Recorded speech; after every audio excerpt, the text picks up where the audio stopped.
Final గా మీరు ప్రభుత్వం నుంచి ఏం ఆశిస్తున్నారు? మీకు ఇంకా మీ డిమాండ్స్ ఏంటి? ప్రధానంగా భవన నిర్మాణ రంగ కార్మిక సంఘం కొరకు నేను పోరాడుతున్నది ఏంటంటే, కార్మికుల ఒక కార్డు 55 సంవత్సరాలకే 60 సంవత్సరాలకే కార్డు తొలగిస్తున్నారు బోర్డు. ఆ కార్డు కార్మికులు బ్రతికే ఉన్న రోజులు ఆ కార్డు ఉండాలి. అదొక ప్రధానమైన డిమాండ్. మళ్ళీ పోటీ ఏంటంటే,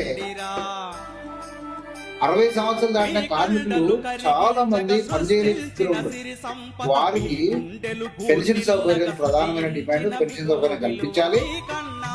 కార్మికులు పనిచేసినటువంటి మేము సాధారణంగా పనిచేస్తున్నటువంటి సందర్భంలో కాళ్ళకు కానీ చేతులకు కానీ యాక్సిడెంట్ అయి పనిచేయలేని స్థితిలో ఉన్నాం. వారి కోసం హాస్పిటల్ ఉండాలని డిమాండ్.